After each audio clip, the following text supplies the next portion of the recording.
Hi, I'm Eric. And I'm Aurora, This is the Family Retort. We're cousins. Most of the time we agree on issues, sometimes we don't. and we'll fight at the dinner table so you don't have to. And welcome. This is Cyberpunk month. So we decided to read a classic, Do Androids Dream of Electric Sheep, Also known as the book that inspired the movie Blade Runner. which is a great, great movie. The aesthetics are top notch. So Truly a classic. this is done by, I believe, Philip C. Dick. Philip K. Dick. I'm sorry. It was written in 1968. The writer was born in Chicago in 1928 and died in California in 1982. And this author is a white man. And I only mention this because it is very obvious when you read the book. I don't think it matters as much, but Aurora disagrees with me on this one. You can tell he So, describes all of their tits. All of the so, women are described by their tits. That is, anyways. uh, We will be and having discussion about this book. because I'll be talking about the movie a little bit. The movie was made in 1982 by Ridley Scott, great, great director. Harrison Ford starred in it, and there's like 8 cuts of it. It's ridiculous. But I will I didn't be pretty much be talking about the director's cut because there's more nuance in that. Anyway, know. now that all the disclaimers and spoilers, we can start talking about the book. So this we are going to be going in in-depth discussion. So we will be having a lot of spoilers. It So it's from the 60s. If you're interested in the book, just go read it. You're it honestly is a pretty short book. On my e-reader it says it's like 262ish pages, which is pretty short for most of the books that my e-reader says is around 400 to 500 pages on my e-reader. So it's pretty short. all right. Now with all that out of the way, let's get talking about the book. We'll just kind of give a quick synopsis. So the real broad story is this is set well in the 20 the 2020s. Retrofuturistically. um, but it's after a giant war, and there's clouds of just toxic radioactive stuff, and they have to pay attention to it every single day, whether or not they can really go outside for very long. It affects people by damaging their brains. I mean, it's pretty horrific stuff. So, most of the world has immigrated to the off world colonies. And the incentive to immigrate is you get an android as a basically slave. You get an android slave. And what else has happened is there is almost no living animals anymore. And one of the important things throughout this whole book is having an animal is like a status symbol to these people.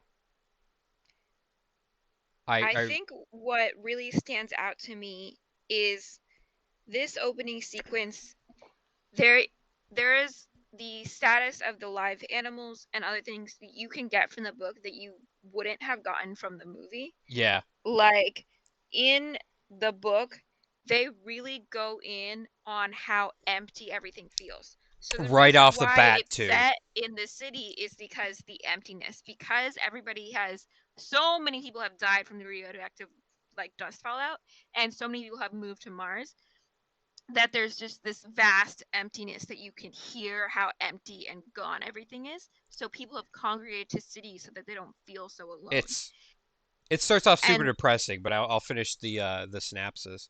So essentially it's illegal and a death sentence for androids to come to Earth. There is no androids on Earth.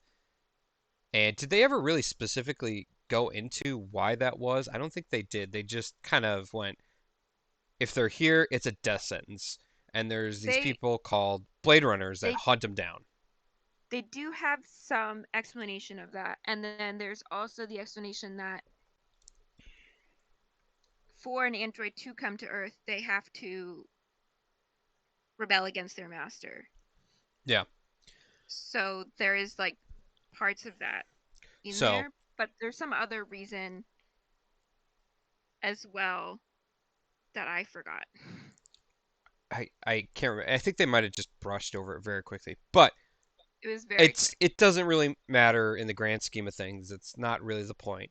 The point is these Nexus 6 models, which is like the top of the line, almost can mimic humans, have rebelled against their masters, i.e., killing them, and have flown back to Earth. And there were six of them in the book.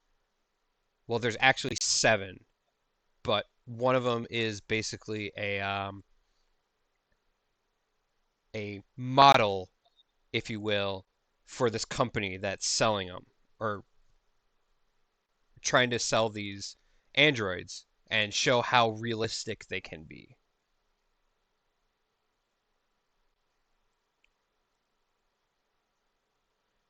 All right, Aurora.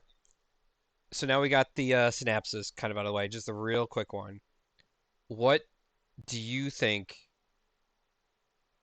or what did you like best about the book?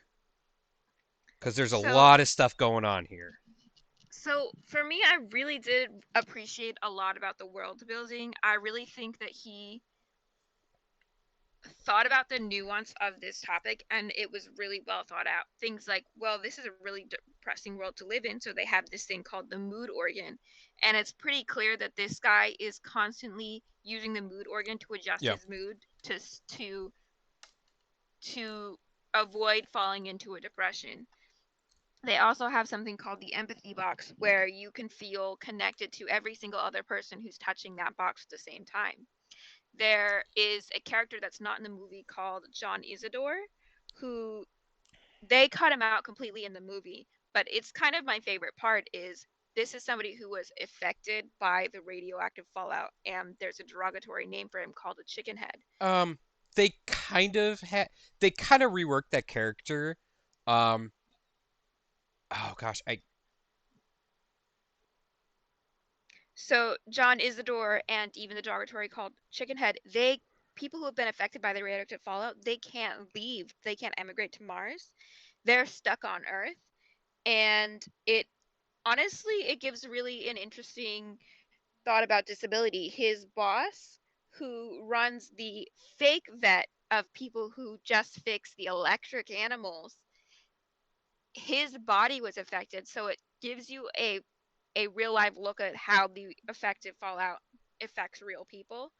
yeah. And there's also he kind of low key has powers, but it's kind of You very know, subtle in how it is.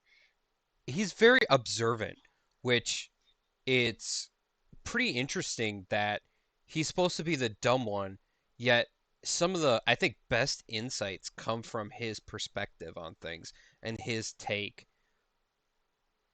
So yeah, he was, and I think that I think that the way the author handled him was really interesting, and the author really thought about what this radioactive fallout is. It really explored what deteriorating is in a lot of different ways. It like a deteriorating society, a deteriorating body, a deteriorating mind, Yeah. and and these new technologies like the empathy box, the mood organ, even the androids, they are organic materials that deteriorate in 5 years because they can't Four. regenerate the organic It was materials that they're four put years. in. Yeah, that was the same in the movies too, is the 4 years. And Sebastian was kind of that character in the movie where it was one of the models basically is out in front of his apartment building and he's like, "Oh, why don't you come in?" And he shows kindness, and he knows a while later that she is an android, but he has a degenerative disability essentially that makes him age faster, and Oh, he interesting. has sympathy. And this is in the movie. He has sympathy for them because he knows that they'll die, their batteries expire in 4 years essentially. So he shows the android compassion. So, is it disability within like his own genetic disability or disability from the radioactive dust fallout? Um, in the movie, there isn't as much of that radioactive like decay. They don't really Yeah. go into that. Whereas in the book, they really harp on it. That is a huge presence at all times, I feel like. Yeah, totally. And especially with how often they mention the animals. And just, they have to go to a book in order to figure out what animals have been extinct, what are the prices of animals because they fluctuate. This is like, gosh, what almost like high-end cars, Yes, it and is a it's like lot a like that. status symbol, and you have to. If you don't have an animal, you're looked down upon. Well, the world building of it is because the one thing that androids don't have is empathy. And he talks about it with his neighbor in the beginning about how, oh, well, if you let an animal die, it's like you don't have any empathy. So, not having a live animal is a lot like showing that you don't have any empathy and that you're not a real human almost. And so, you need to pretend you have a live animal. Yeah, And then there's that status. It's just so many layers it really that is. really is well done in that aspect. I really do think that it was well done. It is that, but then at the same time, this world building is so limited in that he has all of the wives are at home the whole time. Every time he sees a female character, he it's the author doesn't seem to have any empathy for them and they're all described by their boobs. Like it's really super intense and jarring Well, it's when also I'm reading it. described. Well, you got to think of it in the context of the story too, right? So I think in the grand scheme of things, you're looking in the eyes through Deckard and our chicken head. I cannot remember. I Everybody just calls him chicken head, man. That's just John Isidore. It's John Isidore. Isidore. Okay. Isidore. And, when Deckard talks about women, he's very, we'll say a little misogynistic, That's but true. let's, in the grand scheme of things, it shows his lust, his desire for women, kind of that internal monologue.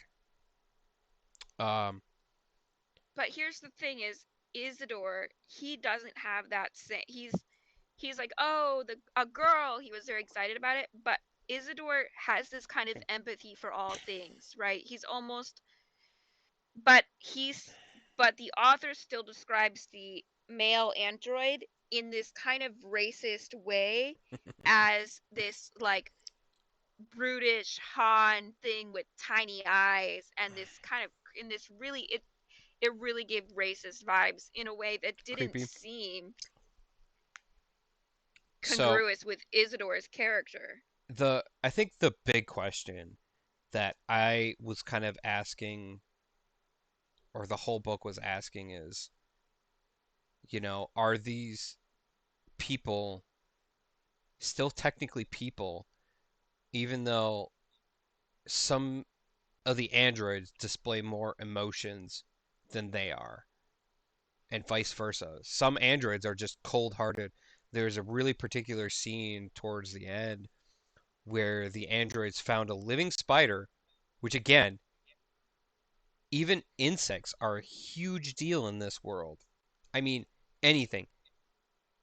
In this Insects. world, the spider would have been worth $500. And I don't think that this is adjusted for any sort of imaginary inflation. Okay, So $500 in the 60s. And so that would have been like thousands of dollars. And instead of even just so thinking about it for a monetary perspective, they only think, oh, what would happen if you cut off this spider's legs? And they do that. It's not even a sort Just of cold calculus, like lack of it, empathy. It's a distinct malice for living things. oh, so here's the thing. I wouldn't even call it malice. It was just a curiosity about what would happen. Not malicious, not like, oh, I hate this thing, crush. It's, oh, here's a thing. Oh, what would happen if I took off two of its legs? Would it still be able to walk? Hmm. What about four of its legs? Is it still able to walk? And Isidore was just looking in horror because he understands the importance of any kind of living animal, insect, bug, anything, because it's such a rare sight. Right. And I thought that was, it wasn't so much like malicious as just calculated, like I said, robotic in nature, because they don't have that kind of empathy. To them, it's just a thing that they need to figure out because they're curious. I thought that that scene was kind of like a little bit Well, more so disturbing than it actually like, because you think of a spider and you just go, oh, gross, get out of here, and you crush it, right? But up to that point, like I that's a said, good they've point. emphasized so important, and they give the dollar amounts. And when I hear the dollar amounts, I'm thinking of like Great Depression levels of funds, right? Where $100 is all you're gonna see for the entire month Yeah. because they emphasize how much these animals are. And they're like, his goat was what, like $3,000 on top of he had No, to. no, $3,000 was just the down payment. Oh, and then it was And then like, he had months of fee like of paying after that. yeah. So, like, we think, oh, $3,000, that's a little expensive, but it's not horrible, right? So, what I'm thinking of is like, since there's so much real estate available, you can just move in anywhere and it's not a problem. But you buy an animal. Oh my God. That's like owning a house. Oh, that's a And good point. the goat he just bought was like $1 million mansion.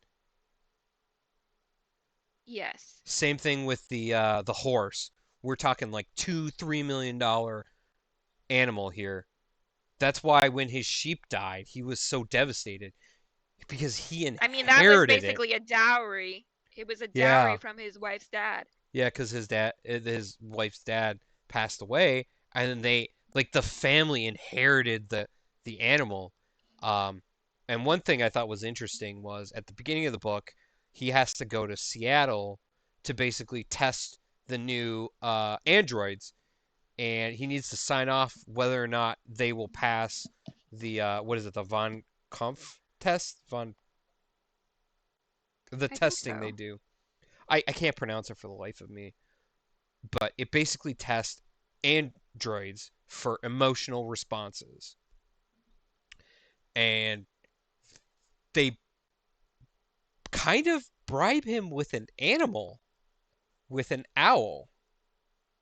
Who's supposed to be extinct. Yeah.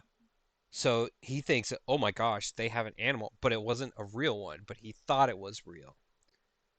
And they go, if you just say nothing really happened and everything was copacetic, because they tricked him into thinking the android failed the test. They tried to think that the android was actually human and that the test failed on a human. And but that's what gets me is that there are humans who lack the ability to empathize with people. Like there are some people who don't actually physically feel other people's pain, Yeah. but they can still care about other people. They still have compassion. Compassion and empathy are different things. That there's like I have to me it's almost more painful to see somebody in pain than to be in pain myself. But because people can feel my pain, I'm Hmm. not allowed to express pain. And so that's not people having compassion for me, even though they have empathy. So the androids have neither compassion nor empathy. And that's the thing, is because it's not just about the lack of Yeah. empathy, it's a lack of distinctive humanity. But they do have compassion and empathy for each other. They do care, well, to some degree. Ah, it depends because that's the interesting part, and that's kind of why I like it because Rachel, which it was the android he was testing, it was property of the company, so The prototype. technically it was allowed on Earth because it was like company property as we'll call it a display model for people who are thinking about going off world. They could go in and say we're interested in getting a Nexus 6 because we're going to be immigrating, and they go this is our Nexus 6 model. And I believe in the movie they said more human than human. That was their goal, to have it more human than human, which is kind of terrifying to think about. And then they implanted memories in this android, so it kind of blurred the line between the, having emotions because she did get upset at different times. Her feelings were hurt. She showed love and affection, even to some extent. To some extent. Yeah. I mean, you could argue that that was fake, but Well, it was, she did show a level of pettiness with killing the goat. That was really something. I think that was the most emotional yeah.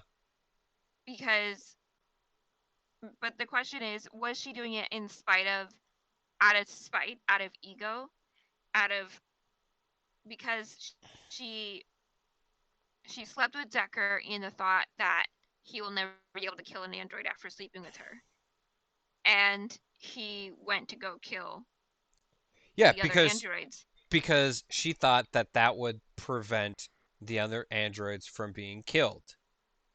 And so, does that mean she had solidarity and care for them, or was she doing it because of some sort of like logical goal or pre-programming from the company to protect their thing? I don't know. I think it was out of sense of camaraderie where it's Camaraderie. Interesting. where it's even because they talked about this a few times that the androids were a group, right? I think they even said these were my friends at a few points. Yeah. And that's very human like. Well, and it's very interesting how the leader had them all go on drugs in order to try to mimic what the empathy box experience was like for them all to Yeah. go through that same kind of So experience at the same time. I So do that want to desire feels very human. I do kind of want to get into the empathy box thing because there is another kind of subtext going on throughout the whole story, and it's the Wilbur Mercer and Buster Friendly, right? Mm-hmm. The fight between the two, where and I actually think it's really interesting how they planned out. So Mercer basically is almost like a religious icon. Actually, they're both kind of religious icons in their own right. So Mercer is pushing I for wouldn't call Buster Friendly a religious icon like Wilbur Musser is, but he is an uh, icon in the way that he's like a cult following yeah, almost. well, I mean, you could Like he fills everybody's day, but it doesn't have the same religious experience of transcendence the way Milcher has. Mercerism has this like you are something more than what you are, and Busterism is almost like a But nihilism, the a I superficiality. I don't I don't quite agree with that though. That's the thing. See, I see the Mercerism because he's like, "Oh, you must do the empathy boxes in order to be part of this big whole, right? To feel what others are feeling and have your mood organ attuned to whatever, to make you feel good." And even at the beginning, his wife was they were fighting because she basically turned it off and she wanted to know what depression felt like, which is what That's not really what they were fighting about. it was part of it. I mean, there's more to it than She just that. found something on her mood organ. No, he already hated her when he fucking woke up. The way they described her made her already a hero in my mind, okay? And she's a freaking genius to be like, how can I see all this misery and not also be upset? So that she found the depression mode on her mood organ to experience it, to experience normal human emotion because being that numbed out was bad. And Yeah. he, he is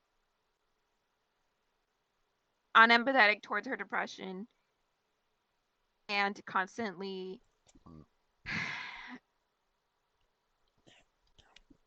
and he also doesn't really like the Mercer box, No, well, yeah, like the empathy he box. didn't really like it, but the point was I thought it was interesting that on the flip side, Buster, the comedian, was very against it. And our boy, the chicken head, Yeah. knew right off the bat that there was some sort of war between the two going on. And there was. Yeah. He's very observant, even though he was, quote, dumb. Well, okay, because we John Isidore is to put in contrast to the androids. The androids have a high level of IQ, and Isidore is very high on empathy and EQ. He feels for the electric animals as if they're real animals. There's this scene where a real cat is dying and he can't tell if it's a real cat or an electric cat.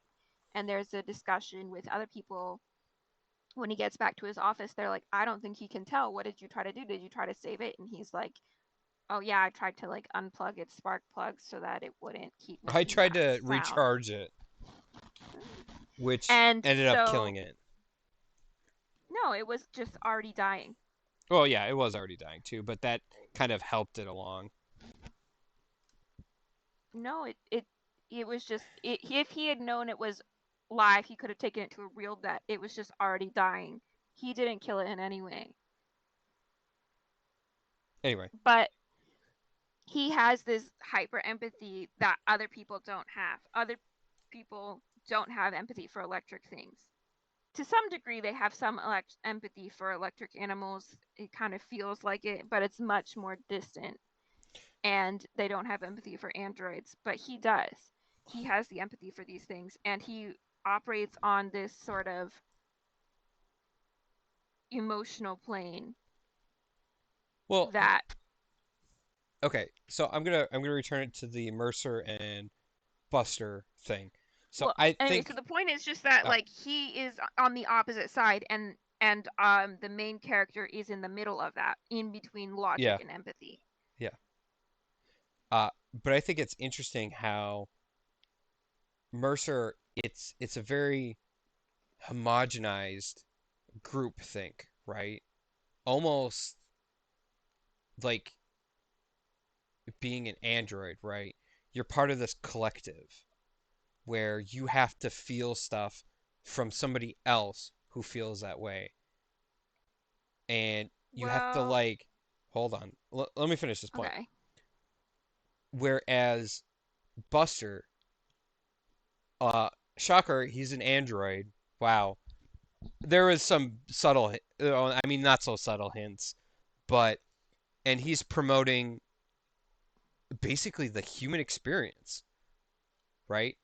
dealing with your own emotions in real time and not having a mood organ to schedule how you're supposed to feel throughout the day.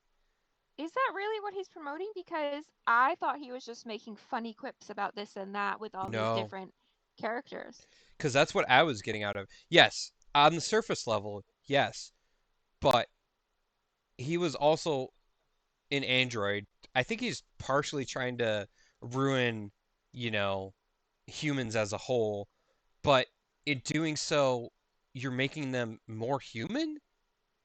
I just thought that was kind of an interesting dynamic. When I that's what I got out of it. I had a completely different perspective. What Isidore felt like was that Buster was very bitter towards the empathy box, and what I interpreted of Yes, that was that androids are bitter that they are kept out of the empathy box, and because they cannot connect to it, they deride it. yes, Because it is an experience they don't understand, they hate it. I And agree, and I that got that too. But the ironic part is removing yourself from the empathy box, right? Is making yourself more human, having to deal with your emotions in real time, having to deal with depression, anxiety, all this kind of stuff. the empathy box and the mood organ are different things. Yeah, And also, there is a thing where they say, "Oh, we're having a they when they first get the goat and they're so happy." And she's like, "Oh, we need to share this with Mercer with the empathy box." He doesn't want to do it because they're going to lose it. When you go into the empathy box, you're exchanging your emotions with other people. You give your happiness to somebody else, and you can get somebody else's depression or not, and or somebody else's happiness. You're exchanging emotions with other people.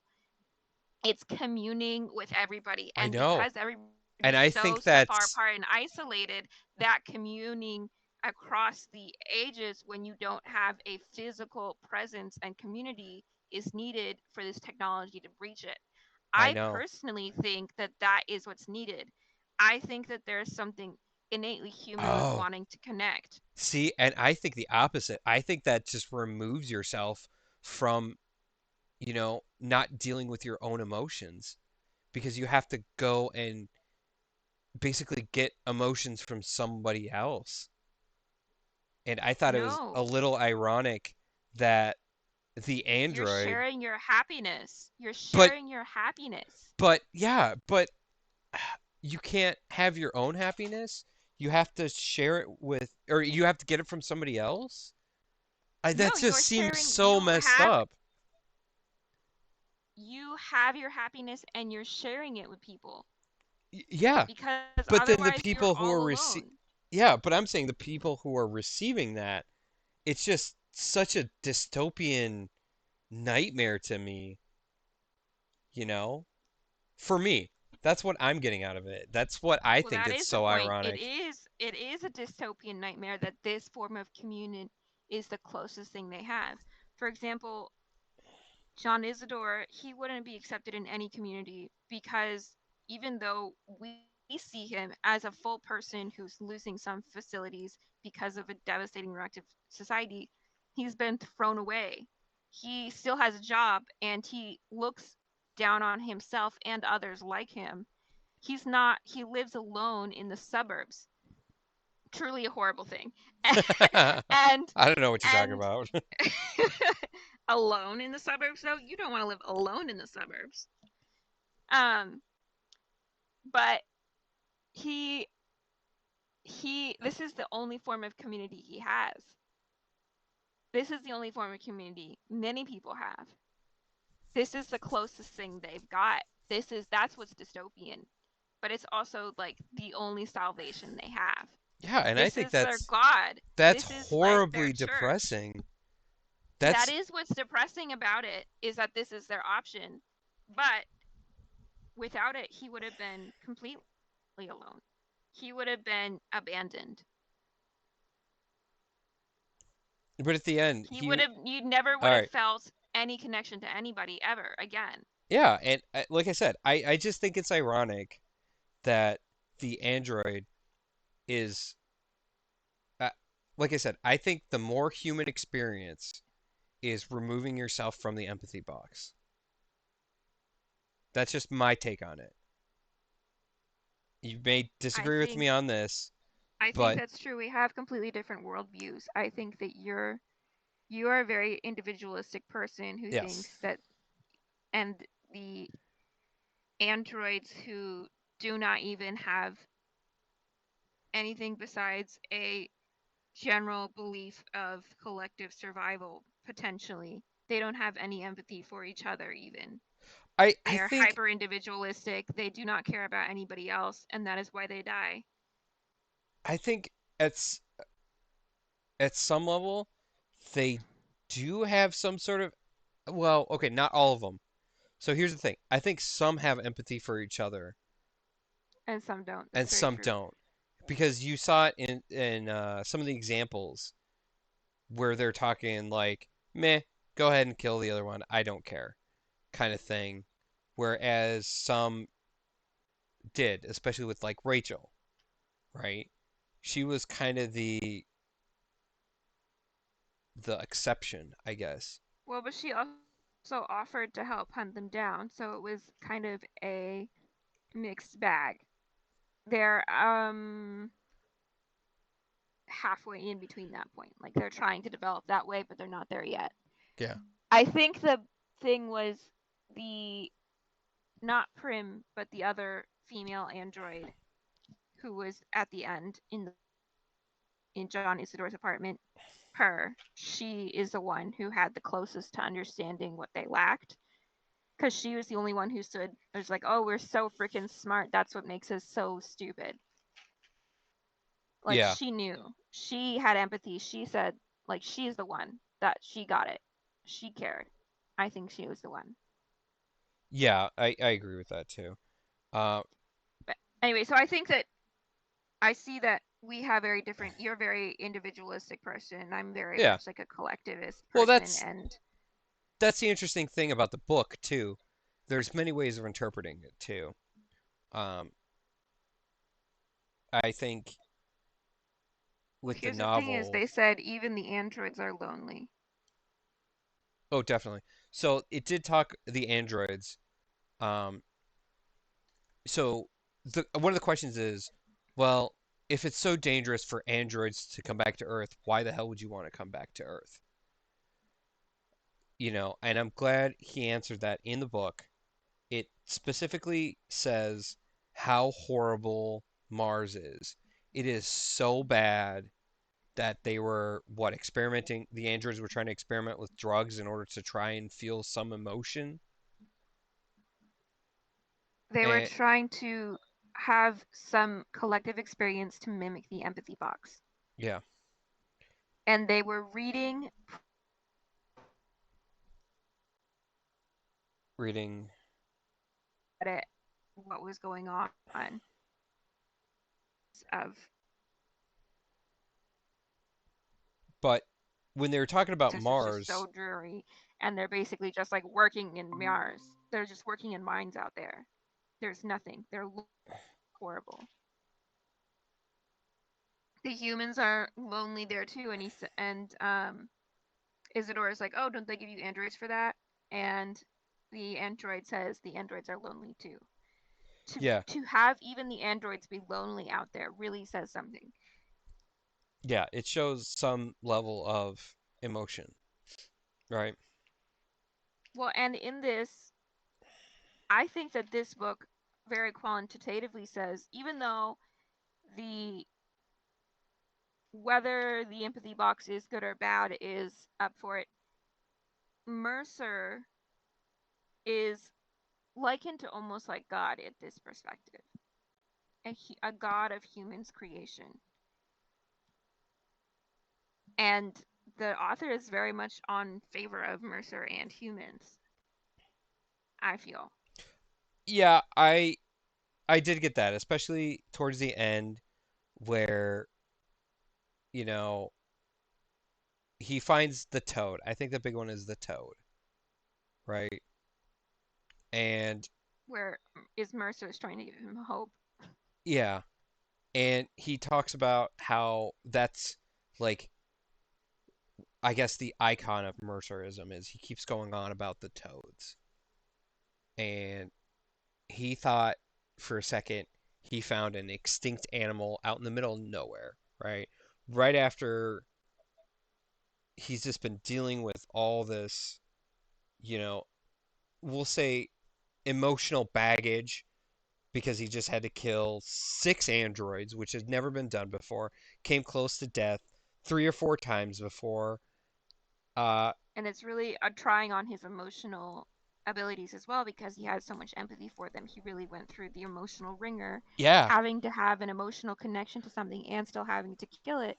He didn't he didn't necessarily have an out, and really. he basically said, "I got to do this now or never." It's you know, so he finds this toad in the middle of nowhere, and it's like a ray of sunshine, right? Out of nowhere. And he goes, "Oh my God, this is a huge deal. Toads are extinct." It turns out it wasn't real, which is a bummer. But Well, it's an electric toad, and he says, "Oh, maybe the spider that Mercer gave Isidore was also electric, and maybe Mercer can't give us any real animals, but he can give us an electric one. And so so this is Mercer reaching out to us." so it's kind of like God's gift almost of at least he interprets it this way, which is enough for him in the moment, right? And I think that's important. It's kind of like pseudo religious.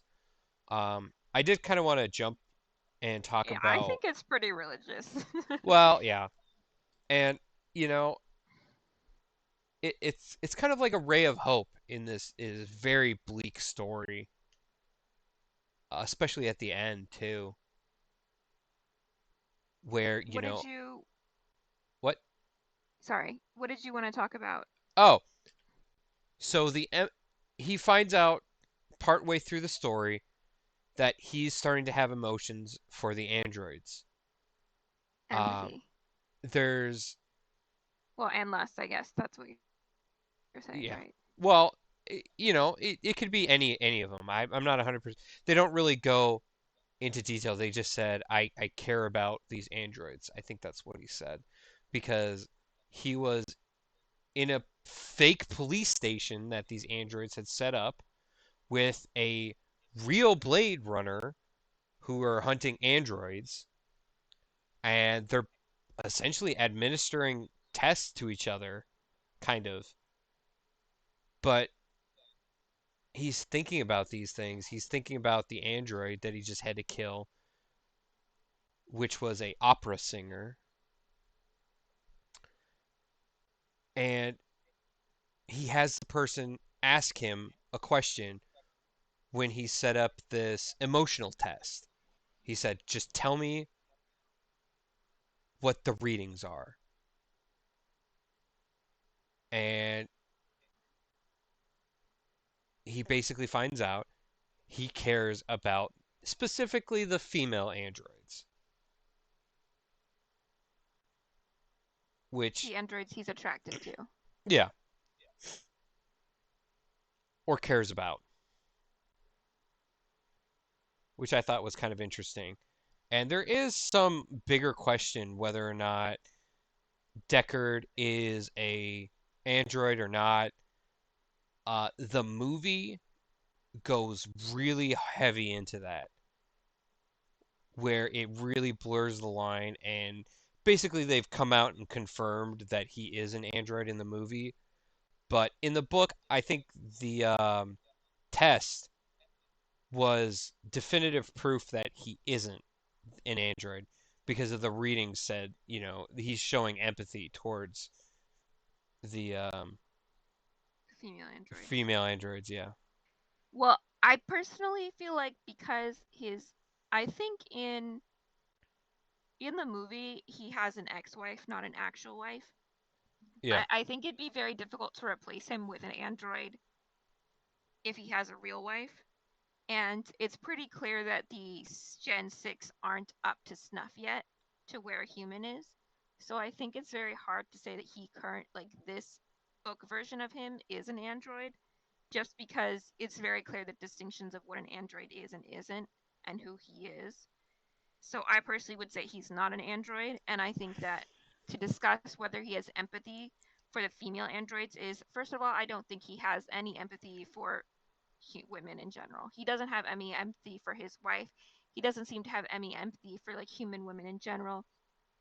He's able to kill the female androids in general. So whatever temporary empathy he had due to lust is now gone now that he's managed to kill them. Especially after Rachel has killed his goat. Like it's gone. It's dead. Like only one other bounty hunter has been able to like come out from under Rachel's spell, and that was the other one that talked to him and told him to fuck them and then kill them. And he's gone in that direction, in a worse direction, in an unempathetic direction. Like he says that that's what he thinks. Like he's like, oh, I've changed and not for the better. Yeah. Whereas I believe in the movie, Rachel was a lot more ambiguous with whether or not she was an android, like a real android or not. And he did the test, and he said it took a lot of questions to get to the right answer, meaning he could hardly tell after much time. And she obviously in the movie, it's a lot more ambiguous whether or not the androids have emotions or not, which it basically comes out says they do. Well, it was 20 years later. They had different questions to ask us then. Well, yeah, but I do I think feel the plot and some of the questions are the same, but it's clear so much has changed in those 20, well, not exactly 20 years, but well, you I know, feel like 14 years. the movie is a little less ambiguous with its questions and kind of, I mean, it's ambiguous, but it's not as like, I think it well, comes to a maybe different this, maybe conclusion. this. Yeah, I think that the book says that androids are not people and the movie says that they are. yeah. Oh, that's a good way of putting it. I can kind of see that. Because really goes in on how different they are from us, like cutting off the legs of the spider and how they don't have any sense of camaraderie and all this other stuff. Like all these other things that we would consider almost sick and twisted that are just so different from us. Well, yes, in some ways, but no in other ways, because they, like I said, we kind of are going in circles, but there is some hints of emotions that they are having. But Sure, there's some hints of some sort of self-preservation there. Some other things, some philosophical things here and there, but the book almost shies away from the leader of that, who was the most philosophical about it, the head android guy who had them all take drugs to try to experience that and all these other things. The other androids mostly went along with this head guy who seemed to be charismatic, and this head guy was just kind of cast as this brutalistic villain who loved violence instead of this philosophical guy. The way this book frames it is very specifically in a certain way, and I think that that's really interesting. all right. So, from what I'm getting, what you're saying is you did enjoy the book very much for the world building, some of the questions it asks, and just generally a fairly quick read.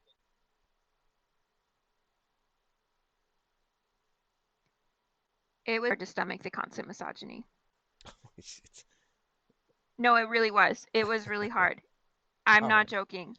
I can appreciate the world building that was there, but personally, I would not recommend this book really. to anybody besides a white man.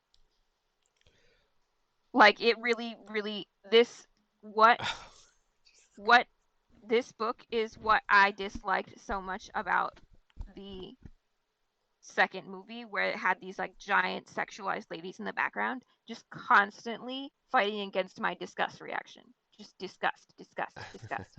And so, while there is good things about this book, there are other books that can be good. If you want to enjoy this book as a classic Oh my gosh. and to take it with a grain of salt, I recommend people do that. But just to know that there is a grain of salt to be had. And I think that that's to know going into it that it was made in the 60s, because went into it thinking it was made in the 80s and was just shocked. I was like, God, where is this coming from? This is so misogynistic. I was just shocked. Eric, I'm seeing that you think this was a revolutionary piece of work. No, You I'm love the oh world god. building, blah, blah, blah. Oh god. No, it was I would say it's decent and it's interesting in its own right as a oh man, just a precursor to cyberpunk and that kind of thing. Obviously the movies are great, fantastic pieces of work, must-sees. The book is it definitely lays the groundwork for kind of like that kind of world, if that makes sense, because it deals with a lot of those themes. Um, and it's, an interesting read on its own right. I thought it was okay. It's not my favorite book, and I'll probably forget about it in a few years and go, "Oh yeah, I did read that book." But it's I am most shocked about our different interpretations of Mercerism versus Busterism, and I like how you think that was what I got away from this, that I took from this is the most interesting, is like I understand that you think that my shock at this white maleism, like I get that you think that that's I think stupid it's and that you don't ridiculous. I think it's but ridiculous, but that's just whatever. right, because you're a white male, so obviously this Oh, doesn't jar you as bad. Right? Like it doesn't leave a bad taste in your mouth every time he describes a woman, right? You're like, well, some guys just think like that, you know. This guy's yeah, just, you know, he's just being a hell, dude. maybe every time you see a woman, you think No, about her tits. Like I no, don't not know, really. No. right? I don't think that you do, but anyways, but what shocked me was your idea. This is what I'm taking away is your idea that humans should deal with their own emotions individually like that Yeah, that makes you is what makes human. them most human. That makes you most I human in my way, in my view. I think that what makes us most human is our desire for connection. All And right. I really enjoyed our discussion. I'm glad that we both read this book. I think it was a real classic and it was fun to have this discussion with you. I hope you guys enjoy the rest of our cyberpunk month. Read better books than this and have good discussions. Read this book. It's good. Bye. Bye.